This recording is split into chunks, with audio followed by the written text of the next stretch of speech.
जय सिया राम। जय जय सिया राम। राम रसावली राम कथा आगे बढ़ाते हुए आज मैं आप लोगों को प्रभु श्री राम के बचपन से लेकर उनके विवाह तक की होने वाली बहुत सी घटनाओं का वर्णन करने जा रही हूँ। भगवान श्री गणेश जी को स्मरण करते हुए मैं कथा कहना आरंभ करती हूँ। जिसने सोने की लंका भी जीती और दान वही कर दी, उसको ना स्वर्ण लुभाता है, वो कंद मूल फल खाता है। वलकल में भी सुंदर लगता और धनुष बाण धारण करता। सीता को वरा स्वयंवर में, पिनाक को तोड़ा क्षण भर में। पिनाक शिवजी के धनुष का नाम था। सीता को वरा स्वयंवर में, पिनाक को तोड़ा क्षण भर में। पर उसको जरा भी दंभ नहीं, वही अंत भी है आरंभ वही। पर उसको जरा भी दंभ नहीं, वही अंत भी है आरंभ वही। दशरथ कौशल्या के नंदन हैं, राम लखन भरत रिपुसूदन। कैकेयी सुमित्रा विमाता है, पर भेद नहीं कोई पाता है। पर भेद नहीं कोई पाता है, कैकेयी सुमित्रा विमाता है। राजा दशरथ की 3 रानियां थी। सबसे बड़ी कौशल्या, जिनसे दशरथ को पुत्र राम प्राप्त हुए। मझली रानी कैकेयी, जिनके पुत्र भरत हुए। और सबसे छोटी सुमित्रा, जिनसे लक्ष्मण और शत्रुघ्न प्राप्त हुए राजा दशरथ को। लेकिन इतना स्नेह था सबके बीच में कि कोई ये बता भी नहीं पाता था कि कौन सी माता का कौन सा पुत्र है। कैकेयी सुमित्रा विमाता है, पर भेद नहीं कोई पाता है। ये चारों 4 भुजाएं हैं, दशरथ के हृदय समाए हैं। दशरथ के हृदय समाए हैं, ये चारों 4 भुजाएं हैं। गुरु वशिष्ठ से शिक्षा पाई, गुरु पत्नी अरुंधति माई। गुरु वशिष्ठ से शिक्षा पाई, गुरु पत्नी अरुंधति माई। माता अरुंधति बिल्कुल सती पतिव्रता नारी थी और बहुत ही ममतामयी और वात्सल्य की मूर्त थी।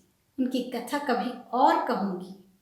गुरु वशिष्ठ से शिक्षा पाई, गुरु पत्नी अरुंधति माई। शिक्षा पाकर लौटे कुमार, था अवधपुरी में इंतजार। शिक्षा पाकर लौटे कुमार, था अवधपुरी में इंतजार। कुछ समय अयोध्या में बीता, सब बंधुजन और माता पिता। कुछ समय अयोध्या में बीता, सब बंधुजन और माता पिता। फिर भीषण एक खबर आई, हुई विश्वामित्र की अगुवाई।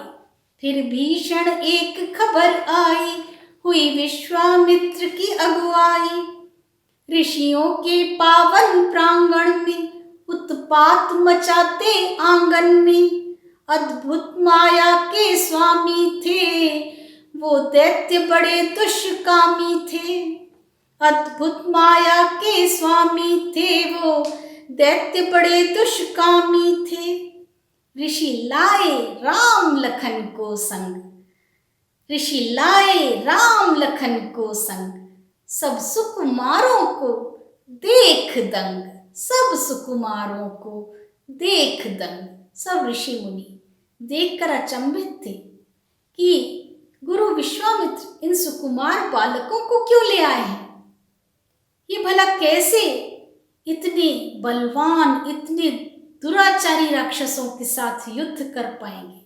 भला ये अस्त्र शस्त्र उठा भी पाएंगे। ऋषि लाए राम लखन को संग, सब सुकुमारों को देख दंग,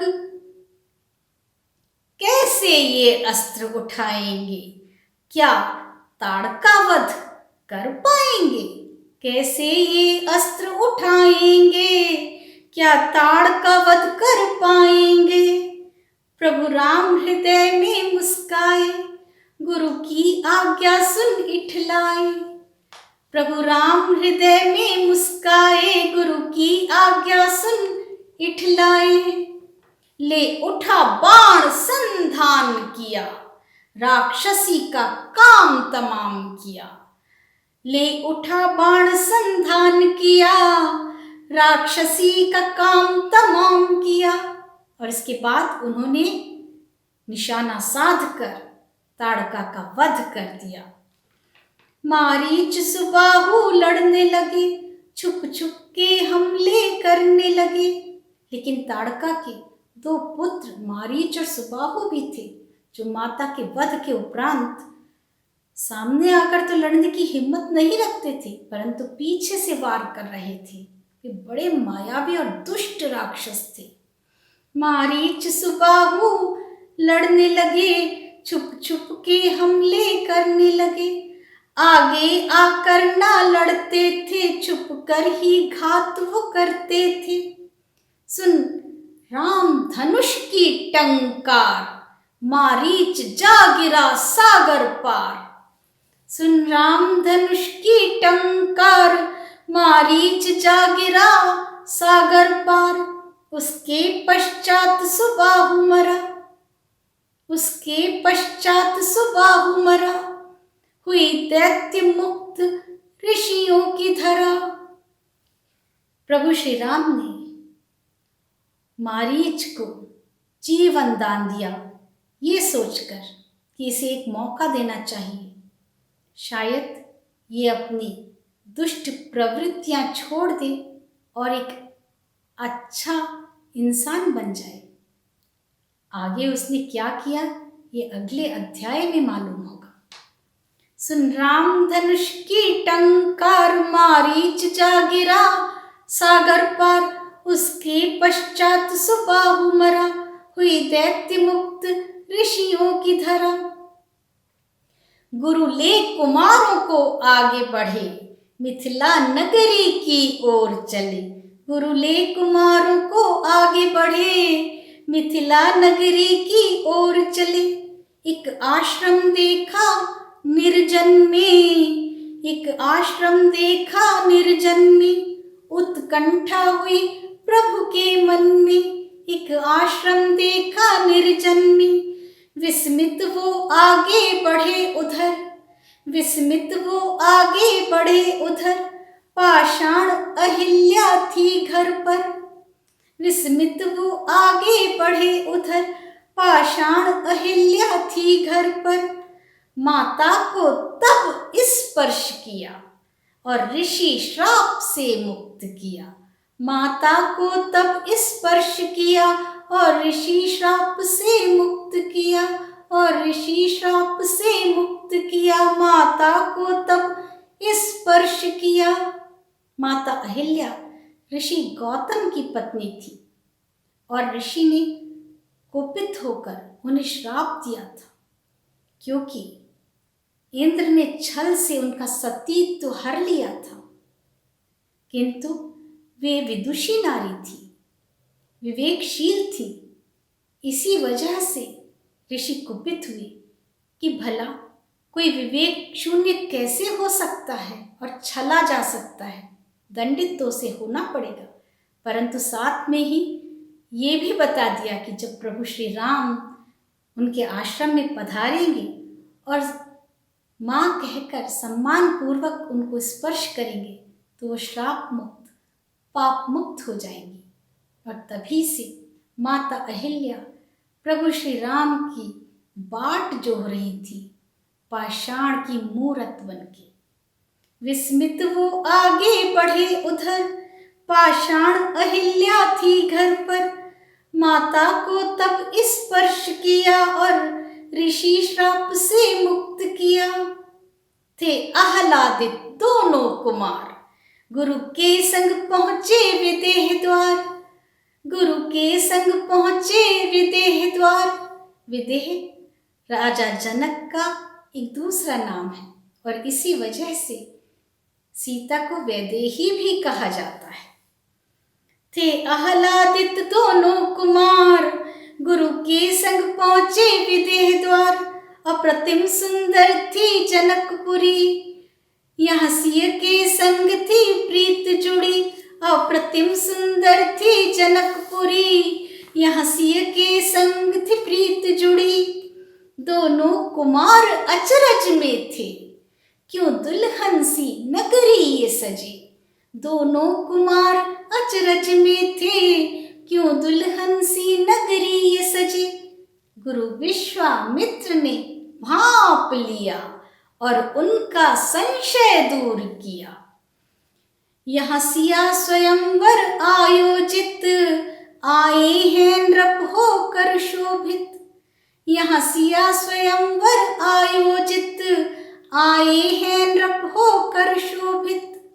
यहाँ सीता का स्वयंवर होने जा रहा है और इसीलिए देश विदेश से बड़े बड़े राजा महाराजा स्वयंवर में भाग लेने आ रहे हैं सज धज कर, और इसीलिए नगरी भी दुल्हन की तरह सजाई गई है। गुरु को भी मिला निमंत्रण था, गुरु दे आशीष आमंत्रण था। राजा जनक ने गुरु विश्वामित्र को अपनी पुत्री को आशीष देने के लिए आमंत्रित किया था कि विश्वामित्र सीता को ये आशीर्वाद दे कि उसे सुयोग्य वर की प्राप्ति हो। गुरु को भी मिला निमंत्रण था, गुरु दे आशीष आमंत्रण था। और इसीलिए गुरु विश्वामित्र दोनों कुमारों को, राम और लक्ष्मण को भी अपने साथ लिवा लाए थे कि वो भी इस भव्य आयोजन को देखकर आनंदित हो सके।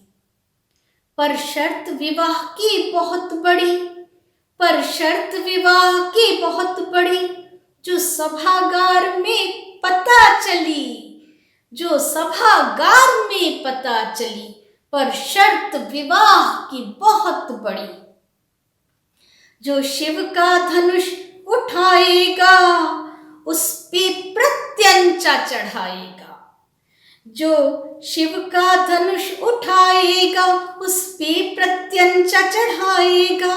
उसको ही सिया चुनेंगी वर, बाकी जाएंगे वापस घर। जो शिव का धनुष उठाएगा उस पे प्रत्यंचा चढ़ाएगा, उसको ही सिया चुनेंगी वर, बाकी जाएंगे वापस घर। उसको ही सिया चुनेंगी वर, बाकी जाएंगे वापस घर। कुदरत का देखो बड़ा खेल, यहाँ राम सिया का हुआ मेल। जहाँ सारे राजा गए हार, जहाँ सारे राजा गए हार, मिथिला नरेश करते विचार। एक भी राजा उस धनुष को उठाना तो दूर हिला भी नहीं पाया, और तब राजा जनक द्विविधा में पड़ गए। जहाँ सारे राजा गए हार, जहाँ सारे राजा गए हार, मिथिला नरेश करते विचार। और क्या विचार कर रहे थे वो? क्या कोई नर इस योग्य नहीं, या मैं जा माता योग्य नहीं। क्या कोई नर इस योग्य नहीं, या मैं जा माता योग्य नहीं। तब गुरु ने राम से कहा तनय, तब गुरु ने राम से कहा तनय। तनय का अर्थ होता है पुत्र। तब गुरु ने राम से कहा तनय, तुम धनुष उठाओ करो विनय। पल भर की भी ना देर करो, उठ जाओ तुम और आगे बढ़ो। उठ जाओ तुम और आगे बढ़ो। तब राम उठे आगे आए। तब राम उठे आगे आए, सीता से नैना टकराए। शर्माई जानकी झुके नयन, शर्माई जानकी झुके नयन। माँ की मूरत को किया नमन, शर्माई जानकी झुके नयन। मन ही मन माँ को याद किया, मन ही मन माँ को याद किया। बन पाऊं माँ मैं राम प्रिया, मन ही मन माँ को याद किया। बन पाऊं माँ मैं राम प्रिया। और इधर राम ने पल भर में, और इधर राम ने पल भर में पिनाक उठाकर क्षण भर में जैसे उसकी खींची कमान, वो टूट गया हुआ निष्प्राण, वो टूट गया हुआ निष्प्राण। और इधर राम ने पल भर में पिनाक उठाकर क्षण भर में जैसे उसकी खींची कमान, वो टूट गया हुआ निष्प्राण। जैसे ही टूटा शिव का धनुष, हुए परशुराम बेहद क्रोधित। जैसे ही टूटा शिव का धनुष, हुए परशुराम बेहद क्रोधित। किसने मेरे आराध्य शिव का धनुष तोड़ दिया है? गुस्से में लाल हो गए। पल भर में पहुंचे जनकपुरी, लगते थे जैसे ज्वालामुखी। पल भर में पहुंचे जनकपुरी, लगते थे जैसे ज्वालामुखी।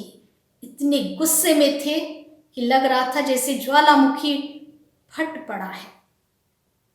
सब उनके क्रोध से थर्राते, और लखन लाल थे मुस्काते। सब उनके क्रोध से थर्राते, और लखन लाल थे मुस्काते। वो बात बढ़ाते जाते थे, और तनिक नहीं घबराते थे। और इधर लक्ष्मण जी जैसे आग में घी डालने का काम कर रहे थे। वो बात बढ़ाते जाते थे, और तनिक नहीं घबराते थे। पर परशुराम के गुस्से को अब निर्मल करना था प्रभु को। पर परशुराम के गुस्से को अब निर्मल करना था प्रभु को। मीठे वचनों से शांत किया, हूँ विष्णु मैं ही प्रमाण दिया। मीठे वचनों से शांत किया, हूँ मैं विष्णु ही प्रमाण दिया। फिर लौट गए कह परशुराम, राजन विवाह के करो काम। फिर लौट गए कह परशुराम, राजन विवाह के करो काम। परशुराम जी का गुस्सा शांत हुआ तो वो सीता को आशीर्वाद देकर और राजा जनक से कहकर आगे काम करो, अब काज करना है, सीता का विवाह करना है, और वापस लौट गए। संदेश अयोध्या भिजवाया, न्योता दशरथ के घर आया। संदेश अयोध्या भिजवाया, न्योता दशरथ के घर आया। कि आए पधारे जनकपुरी, सिय अब रघुकुल की लाज बनी। कि आए पधारे जनकपुरी, सिय अब रघुकुल की लाज बनी। दशरथ पहुँचे मिथिला नगरी, दशरथ पहुँचे मिथिला नगरी। और जनक से मन की बात करी, और जनक से मन की बात करी। दशरथ पहुँचे मिथिला नगरी, और जनक से मन की बात करी। चारों ही पुत्र हैं विवाह योग्य, चारों ही पुत्र हैं विवाह योग्य। जो कन्याओं के हों सुयोग्य, तो सबका कन्यादान करें, और बच्चों का कल्याण करें।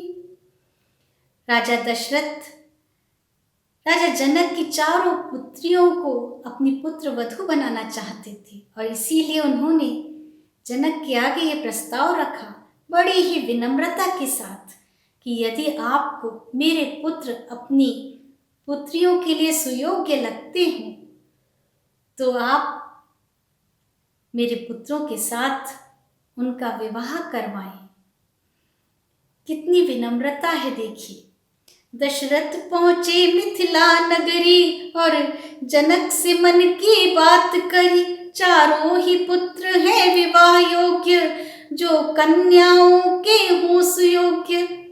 तो सबका कन्यादान करी और बच्चों का कल्याण करी, और बच्चों का कल्याण करी।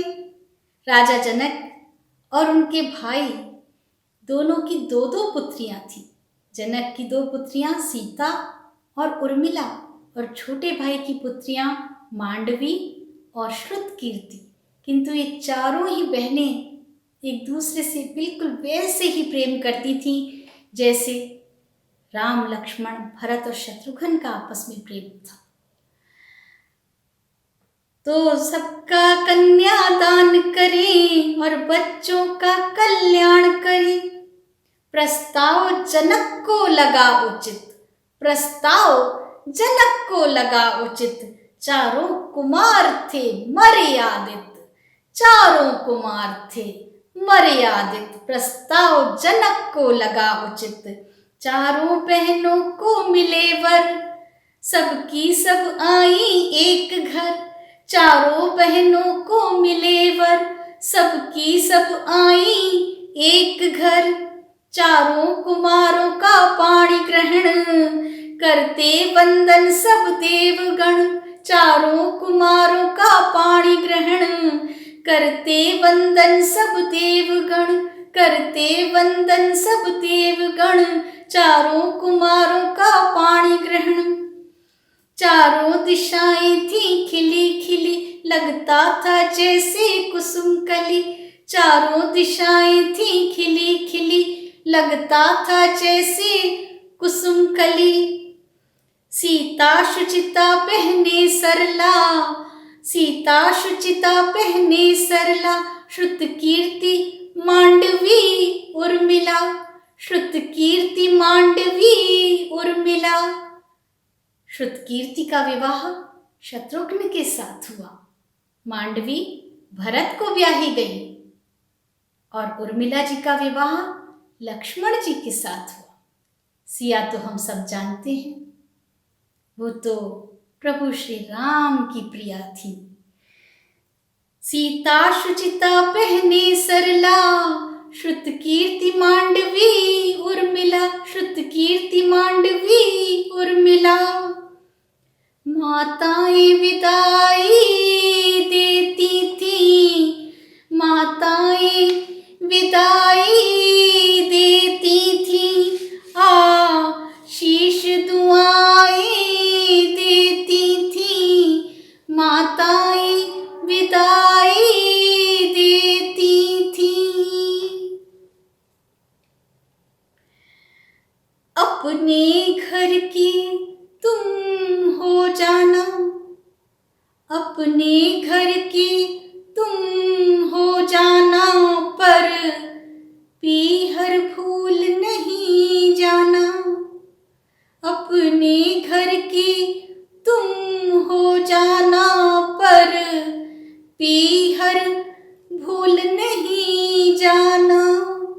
घर घर में मंगल गान हुआ, पर जनकपुरी सुनसान हुआ।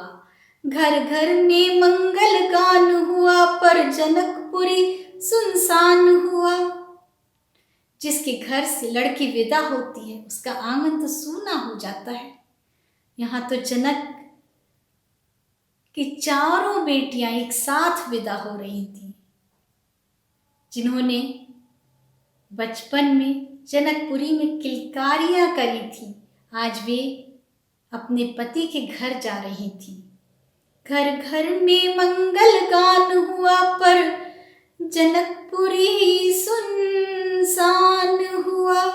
अपने घर की तुम हो जाना,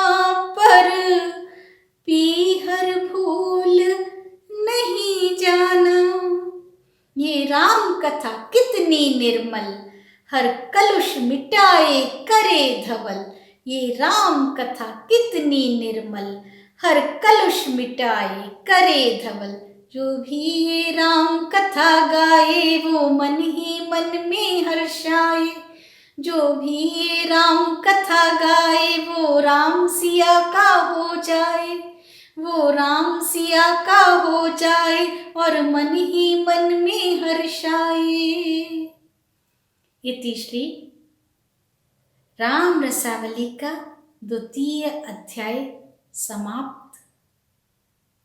अगले वीडियो में हम वर्णन करेंगे प्रभु श्री राम के वनगमन और सीता हरण का।